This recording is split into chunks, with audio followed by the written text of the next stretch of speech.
2월 11일 강림절 제3주 주일을 위한 말씀 나눔을 시작하겠습니다. 오늘은 야고보서 5장 7절부터 10절 말씀을 가지고 길이 참으라는 제목으로 말씀을 나누겠습니다. 2022년 마가교회 표어는 꾸준한 일상, 행동 강령은 주님과 그리고 모두와 함께하는 하루입니다. 2022년 기도문을 따라해 주시기 바랍니다. 우리에게 늘 신비로운 새로운 하루를 허락하시니 감사합니다. 우리가 만나는 모든 이들에게서 그리고 모든 것들에서 주님의 온기를 느끼게 하소서. 예수 이름으로 아멘. 야고보서 5장 7절부터 10절 말씀 읽어드리겠습니다. 그러므로 형제들아 주께서 강림하시기까지 길이 참으라. 보라, 농부가 땅에서 나는 귀한 열매를 바라고 길이 참아 이른 비와 늦은 비를 기다리나니 너희도 길이 참고 마음을 굳건하게 하라. 주의 강림이 가까우니라. 형제들아 서로 원망하지 말라. 그리하여야 심판을 면하리라. 보라, 심판주가 문 밖에 서 계시니라. 형제들아 주의 이름으로 말한 선지자들을 고난과 오래 참음의 본으로 삼으라. 아멘.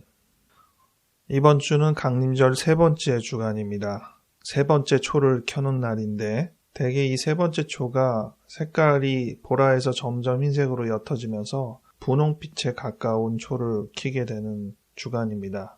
기쁨의 초를 켜는 날로 되어 있고 목동의 초라고 부릅니다. 또 사랑과 나눔의 초라고도 합니다. 이 기간을 주위의 사람들을 돕는 자선의 시기로 삼기도 합니다. 그런데 오늘 말씀은 그 주제와 맞추어서 생각해볼까 싶기도 했지만 그렇게 정리되지는 않았습니다. 오늘 본문에서 제일 많이 나오는 단어는 길이 참으라는 단어입니다. 그래서 제목도 그렇게 뽑았고요. 7절의 전반부에 길이 참으라, 또 후반부에 길이 참아 두 번 나오고요. 8절에도 길이 참고 라고 나오고 10절에는 오래 참음이라는 단어가 나옵니다. 이 길이 참으라는 단어가 번역서마다 조금씩 달리 번역되는데 오래 참으라 혹은 참고 견디라 이렇게 번역되어 있습니다. 그런데 영어 성경을 찾아보면 지금처럼 이렇게 두 단어로 되어 있지 않고 딱 한 단어로 되어 있습니다. patient, be patient, 참으라 이렇게 되어 있어요. 오늘 저는 이 길이 참음이라는 patient라는 단어를 생각해 볼 수 있는 오늘 본문상의 다른 단어들을 계속 살펴보려고 합니다.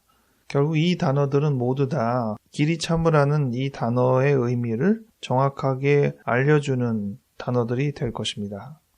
먼저 첫 번째로 7절에 기다림이라는 단어를 생각해 보았습니다. 직접적으로 연결되어 있는 부분이 이 7절에 나오는 농부의 기다림입니다. 7절에 보면 농부는 두 가지를 기다립니다. 첫째는 귀한 열매를 기다립니다. 이게 가장 최종적으로 기다리는 것이죠. 그런데 이를 위해서 또 기다리는 게 있는데 이른 비와 늦은 비를 기다린다고 되어 있습니다. 우리가 보통 오래 참으라, 오래 참고 기다리라 이렇게 말할 때는 마치 아무것도 하지 않고 그냥 넋나간 것처럼 기다리는 생각을 할 수 있잖아요. 그런 식으로 기다리는 태도를 가장 극명하게 보여주는 단어가 아마 감나무 밑에서 감 떨어지기를 기다리는 이런 표현이 제일 많이 쓰여지는 표현인 것 같습니다. 약간 감나무가 기분 나빠할 표현입니다. 왜냐하면 감나무에서 감은 떨어질 때까지 기다린다고 떨어지지 않아요. 저희 집에도 감나무가 있는데 익어서 감이 떨어지지 않고 심지어 바람 불어서 흔들린다고 해도 쉽게 감은 떨어지지 않습니다. 감은 언제 떨어지느냐? 썩을 때 떨어지거든요. 완전히 익어서 더 이상 먹을 수 없을 정도가 될 때 감이 떨어집니다. 그러니 감이 떨어지기를 기다리는 건 아주 멍청한 짓이에요. 그거는 결과물을 얻을 수 있는 기다림이 아니라는 것이죠. 괜한 딴소리를 했는데 이 농부가 늦은 비와 이른 비를 기다린다는 것은 언제 비가 올지 정확하게는 모르지만 이 농사를 짓는 과정 속에서 1년이라고 걸린다고 예상을 하면 언제쯤 비가 와야 할지에 대한 개념들은 우리가 충분히 갖고 있는 상태인 것입니다. 그러면 농부는 무엇을 하겠습니까? 그 비가 오기 전에 미리 수행해야 할 과업을 충분히 완수해야 합니다. 그리고 비를 기다리는 것이죠. 즉, 농부의 이른 비와 늦은 비를 기다리는 태도는 수동적인 태도가 아닙니다. 적극적인 자세가 필요하죠.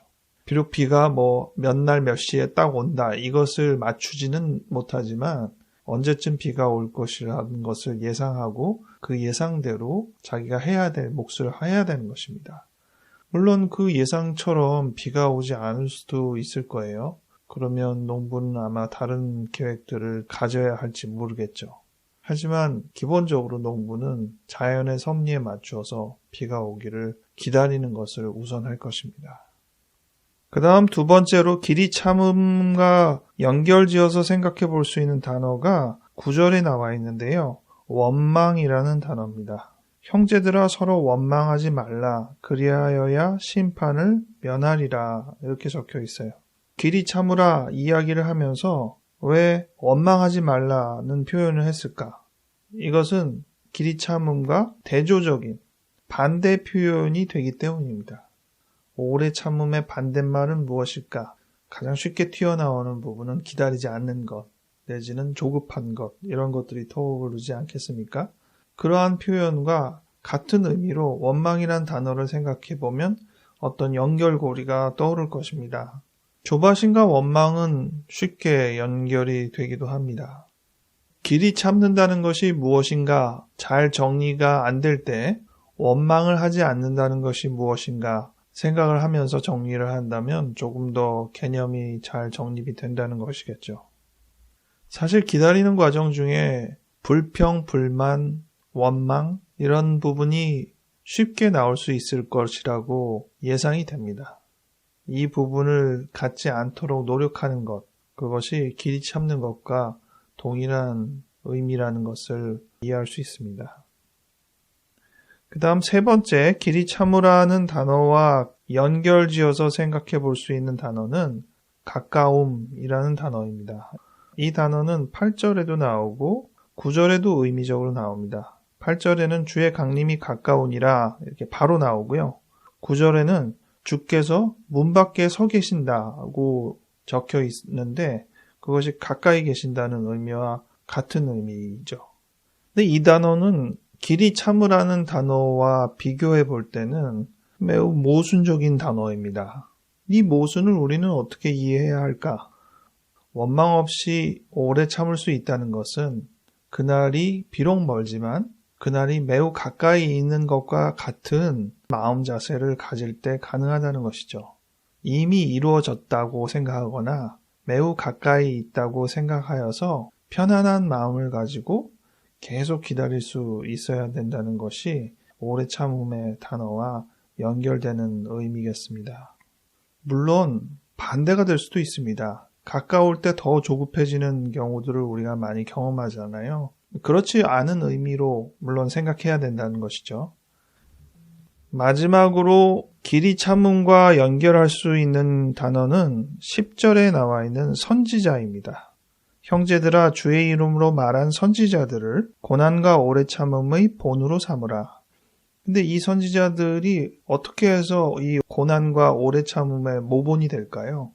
그들이 고난을 받고도 굴하지 않고 오래 참음의 자세를 보여줬기 때문이겠죠.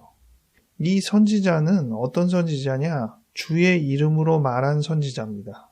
자기 얘기를 하는 게 아니에요. 주님께서 하신 말씀을 대언하는 역할을 하는 사람들이 선지자잖아요. 주의 이름으로 말한다는 것, 익숙한 표현이죠. 우리가 늘 주기도문을 할 때 마지막으로 하는 말이 예수님의 이름으로 기도합니다. 아멘. 이렇게 기도하잖아요. 그럼 우리도 예수님의 이름으로 기도하는 사람인 거잖아요. 우리로서는 할 수 없어도 주님을 덧입는다면 주님의 이름으로 우리가 길이 참을 수 있을 것입니다. 주님의 이름으로 사랑과 나눔의 언어를 말하고 실천할 수 있을 것입니다. 이 길이 참음을 가능하기 위해서 우리가 예수를 덧입어야 하는 것입니다. 주의 이름으로 길이 참는 것이죠. 약간 이 표현이 아이러니해요. 지금 우리는 강림절, 즉 예수님의 오심을 기다리는 것인데 그 예수님을 길이 참고 기다리기 위해서 예수님을 덧입어야 한다는 게 이게 무슨 희한한 표현인가 싶은데 예수님이 오신다는 것은 결국 이 땅에 진리와 사랑이 온전히 임하고 이상적인 사회가 임한다는 것이잖아요. 주일성서일과 다른 성경들을 읽으면 메시아가 도래할 때 이 세상에 이루어지는 다양한 현상들을 쭉 언급하고 있습니다. 우리는 예수님과 동시에 그 예수님이 오심을 통하여서 이루어지는 사회의 변화, 이상의 실현, 이것을 기다리는 것이라고 해야겠죠. 말씀을 정리하겠습니다. 오늘 야고보서 5장에 있는 말씀 읽으며 이 중에 제일 많이 나온 단어, 길이 참음이라는 단어를 골랐습니다. 그런데 이 오래 참음이라는 단어를 정확하게 이해하기 위해서 오늘 본문에서 기다림이라는 단어 생각했고요. 원망이라는 단어 생각했고요. 가까움이라는 단어 생각했고요. 선지자라는 단어 생각했습니다. 선지자라는 단어에는 특별히 주의 이름으로라는 단어가 같이 연결되어 있습니다. 모쪼록 주의 이름으로 길이 참을 수 있는 하루하루가 되시기 바랍니다. 기도하겠습니다. 하나님, 우리는 오래 참음으로 주님을 기다립니다. 오래 참음을 이해하기 위해서 성경에 나와 있는 다른 단어들을 같이 생각해 보았습니다.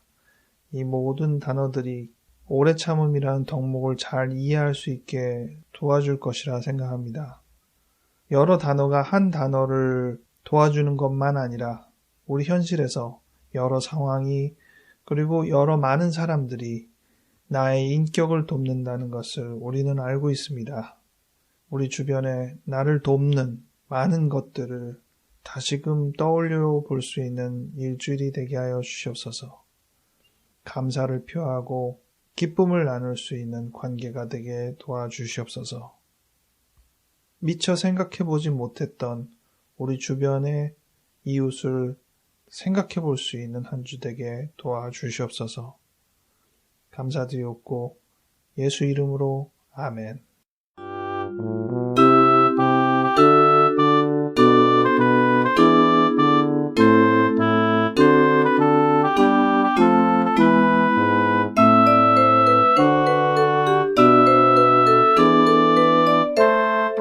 오늘 말씀 나눔을 준비하면서 이 페이션트라는 단어가 단순히 참음이라고 번역하기도 애매하고 인내라는 단어로 번역하기도 좀 애매하고 여러 덕목이 이 단어에 같이 포함된다는 생각을 해보게 됩니다. 온유도 참 이 단어에 많이 포함되어 있다고 생각하고 기다림이라는 단어는 물론 포함되어 있다고 생각하고요. 그래서 다각도로 다양하게 생각해 볼 수 있는 한 주가 되면 참 좋겠습니다. 단어 하나 붙들고 하루하루 지내는 것도 색다른 맛이 될 것입니다. 이번 한 주 즐겁게 지내시고 다음 주에 다시 뵙겠습니다.